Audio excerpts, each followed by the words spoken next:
Hello, good afternoon. Is this my phone in my pocket or am I happy to see you? I got one laugh.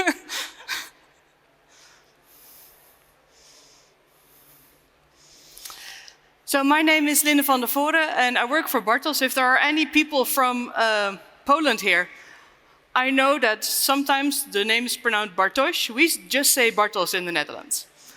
It's fine. So there are a few ways in which I could introduce myself. I've been a consultant for more than 16 years. And when I started testing, I thought it was a good idea to learn about tech, coding, test automation. I thought it was really cool. And, I forgot one joke. I could say I'm from the Netherlands, but I could also say, I am from Nether. No Minecraft players? So I started off trying to be good at automation, but I ended up being an automation advocate. And this is my story how. My relationship with coding has always been troublesome. I'm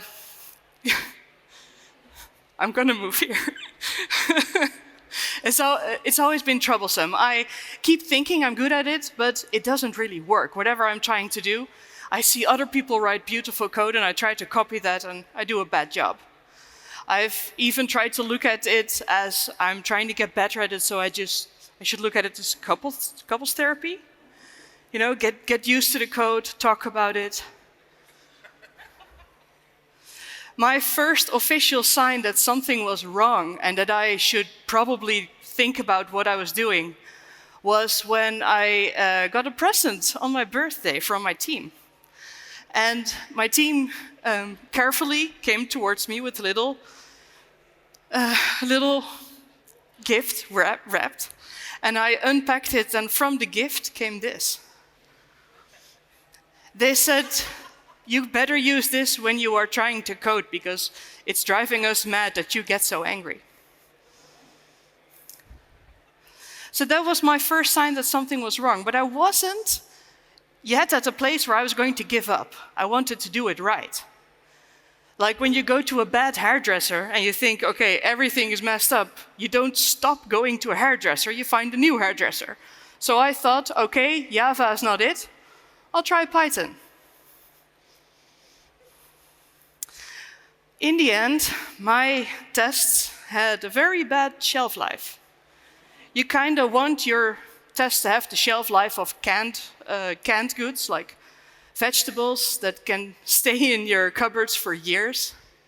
Mine were more like fresh fruit or maybe even like pets.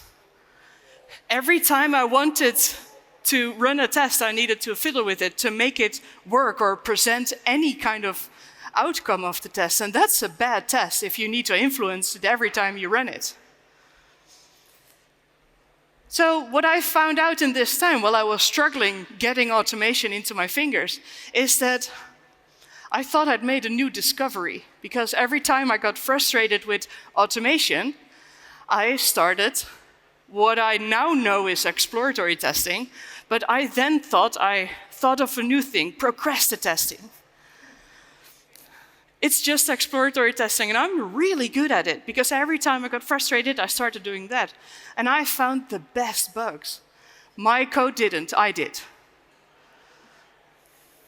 It was like a battle between good and evil. I'll leave it to you which one is good and which one is evil. I felt a bit like Anakin Skywalker, having to decide between my fates. Am I going to do what I'm really good at, or am I going to do what I think will set me up for the future? This all made me want to throw my laptop out of a window. I might have.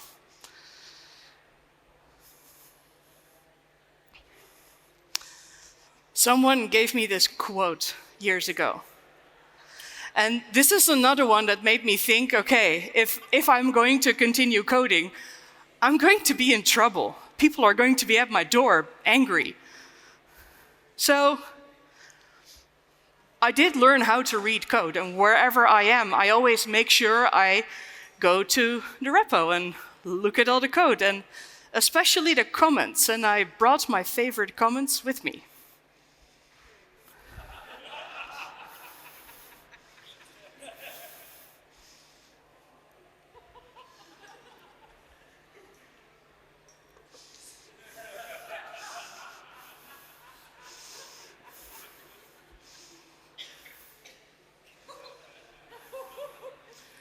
One of these comments is mine.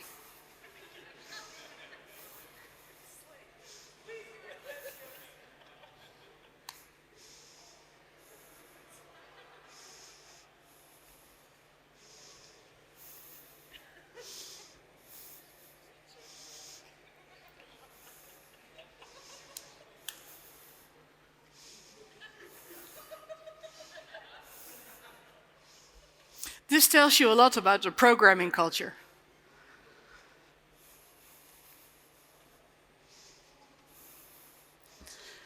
This is a code snippet I found from a trainee that I recently worked with in an assignment.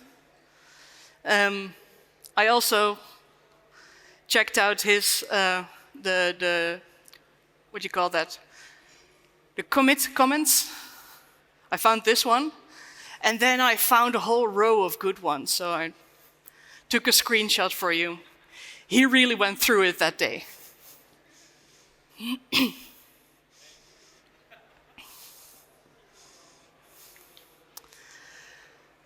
When you work with test automation, usually you have to install a bunch of tools and supporting packages, features, and languages. You never have to write Python version. And at some point, I got stuck. Nothing worked, and one of the components needed an update or a backgrade, or I don't know. And so I thought, let's read the README file. So I found it, opened it. Inside the README file was, please read the README file first. So that didn't help me. I always seem to have to go back to people and ask help. And I'm not great at asking for help because I keep thinking, I can figure this out on my own. I got help learning Git. I learned Git from someone who only uses it on the terminal. So that was fine at the time. And then recently, when I was working with this trainee, he had some sort of user interface, and I was so confused. What is he doing? But in the end, every time he wanted something from me, he just said, let's sit down, that button, that button, that button, we're okay. Great. So I've been on the dating apps. And there's a resemblance with Git on the dating apps. Like you try to push your code and you hope that someone will merge your request. No one has, sadly. It's trying to get on someone's master branch, but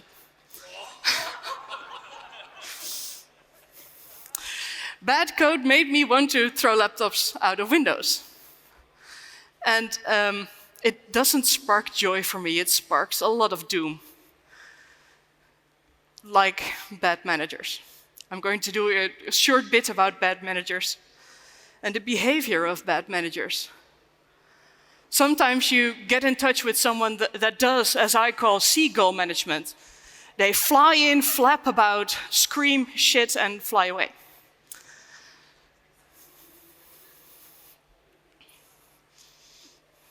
And the micromanagers, they behave like wasps. Is it done yet? Is it done yet? Okay, that's a whole different talk, my anger with micromanagers.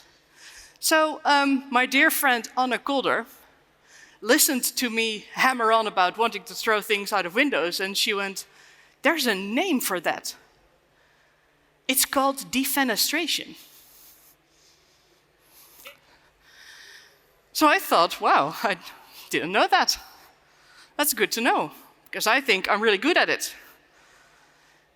And in trying to use my strength over weaknesses, I tried to see flaws in models and in, well, basically all things. I did notice that I'm bad at coding and that I shouldn't. And this is around the time when I stopped doing it. But in seeing flaws in models, I also found a big flaw in a model of a friend of mine, Sander van Beek.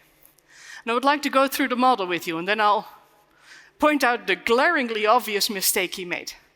It's automation and code related. So this is the organizational scope, and the test scope is over there. We start with first steps. This is where I got stuck with test automation. This is the first test you try to do on a tool in a new language or whatever. This is the first test you're also going to delete when you have made your choice to continue with the tool, but this is where you start. And this is where I ended. Next to that is cherry pick. As soon as you have landed on a good base for you, for your team, for your application, you start to automate the things that makes most sense. The high risk, the big value, you cherry pick where you start automating. And in the far end is everything. Everything is where he lives, and I think it's a very scary place, because how can you automate everything?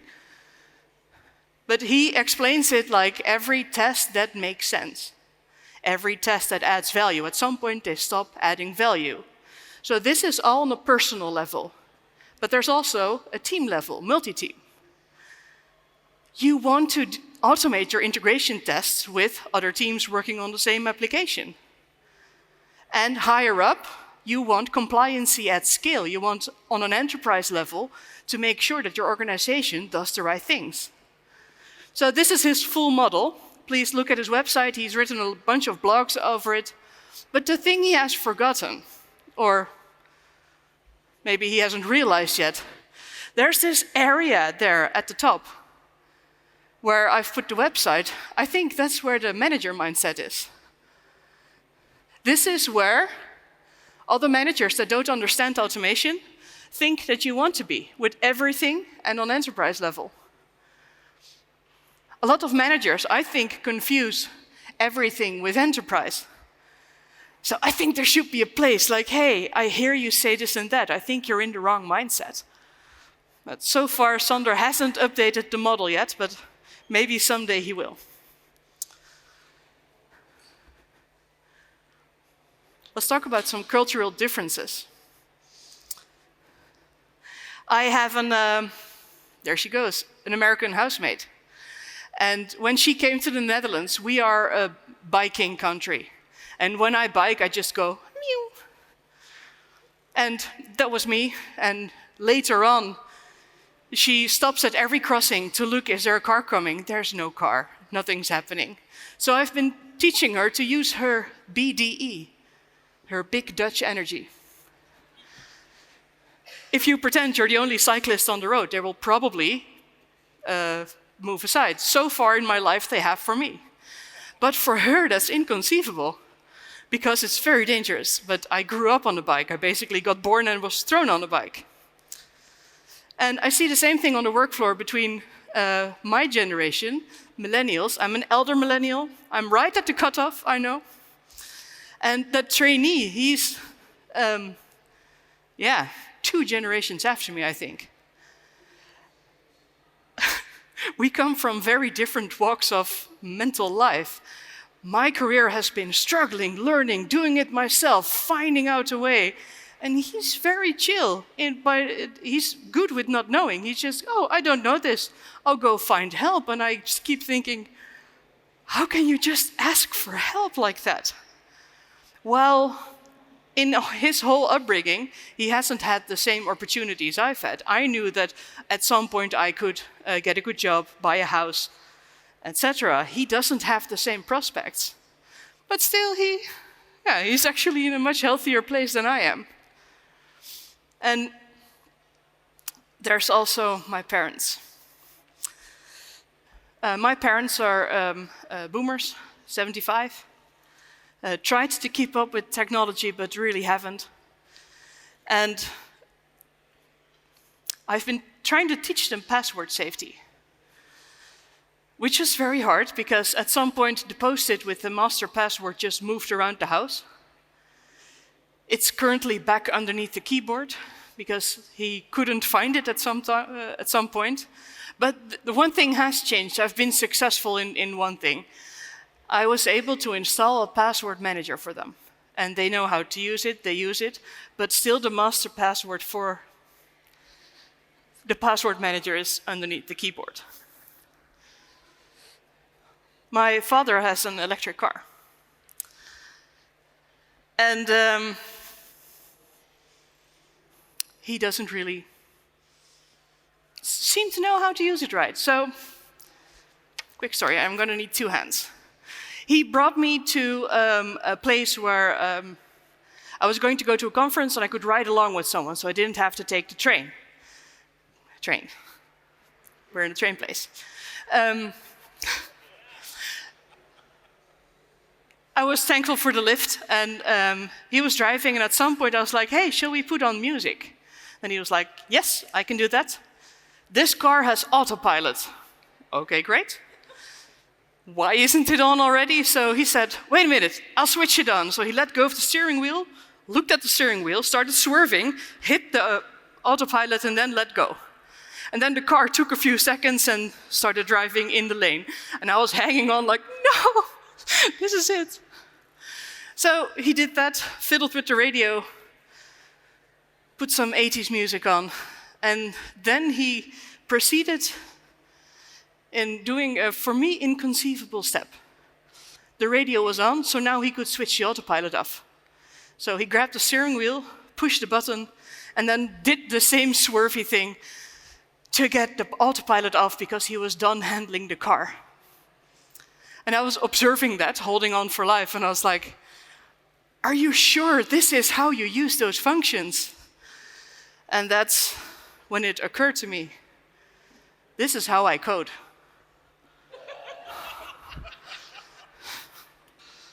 That's not how you should use it. And those are the same mistakes I make when I try to code.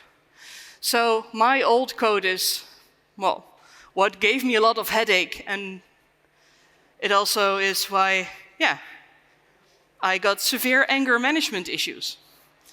And I wanted to defenestrate the laptop, or maybe in the end even auto-defenestrate. I didn't, I won't. But I thought I have to use my strengths. I need to be saved. So I thought, I need a knight in shining armor. But usually there is no knight. They don't wear swords anymore. They usually also don't ride on horses. But you can also just ask, as I lovingly call them, the nerds. They are happy, willing, and able to help. And in trying to do the thing that they can, I've learned how they work. I've learned how they think, and I've learned how I can get management to make space for them. I have become an automation advocate because I understand the trouble they have, not just with trying to help me and me not learning, but also understanding that technical debt needs to be addressed. So I try to use my strengths to make the workplace of people who can actually test, automate, or code to make that better.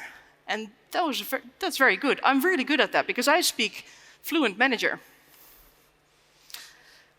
Is that a win-win situation? Not entirely, because I also gathered a lot of knowledge about throwing things out of windows. Can I monetize defenestration? So, if you have a problem, and if no one else can help, and if you can find me, maybe you can hire me.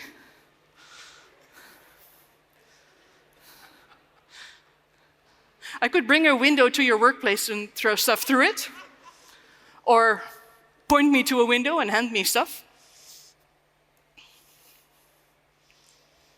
We have ended up at the summary. Identify your strengths.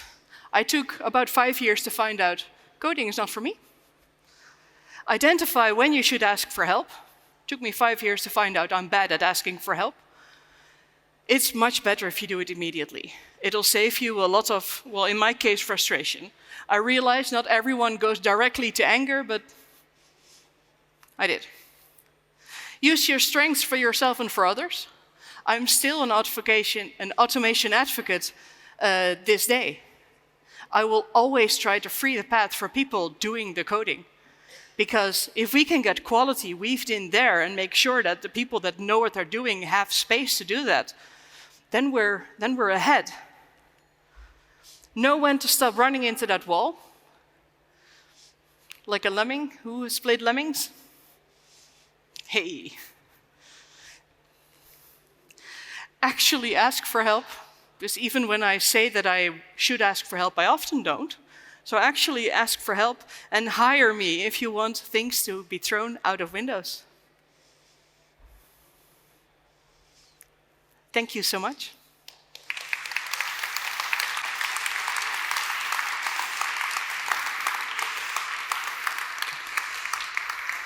Thank you so very much. I did see we definitely have one. Oh, now we have 2 questions. Ready? Let's see. Okay. Is there a sweet spot between writing too many code comments and none at all? I don't think there's a thing as writing too many code comments, but if you write a lot of them, you have to make sure they're good or funny. Okay, that was quick. Okay. What's your favorite dad joke? Thank you. I've been sprinkling around a knock-knock joke. Do you want to do a knock-knock joke with me? Absolutely. Okay. Yeah. Knock-knock. Who's there? A little old lady. A little old lady who? I didn't know you could yodel. Oh, that's funny. Come on, guys. You didn't laugh at my Pogačar joke. Something's wrong with the guys down there. Yeah, okay. So bad. I'm sorry. You asked for it. You asked for it, Jack, a.k.a. Ibiza final boss. Okay, this is going to be probably a quick one too. Do you like cats? Yes, I love cats. Yeah. I had 2, and one of them is featured in the presentation. But they are no longer with me. They are no longer. Thank you so much. Can I have a huge applause for Linda? Oh, wait. Okay, you can give the applause. It's fine. I just realized we still have... Yeah, that's good. Thanks. Okay. How do you learn speaking fluent manager? Q. Yeah. By becoming a test manager and actually needing managers to do my work. Oh. Freud is here with us. If you want to get something done with management, you have to understand their point of view, their language, and why they do the things they do. And that often doesn't match at all with the actions that the team need. So I just try to bridge the gap between usually knowledge and sometimes communication. That's great. Thank you so much. What was the biggest thing you wanted to defencentrate? Again, these words. Yeah. A car. Yeah, I wasn't successful. I didn't even try. I'm not sure I can lift a car. Okay. Do you have experience with humorous AI answers? No, I've not tested yet if I think AI is funny. No. Okay. Okay, there we had Minecraft, Java or Bedrock? Haha. I know a lot less about Minecraft than the question asker probably thinks. That was diplomatic. Huge applause, ladies and gentlemen. I think she's free to go. Thank you so much. Enjoy the rest of the afternoon. Thank you.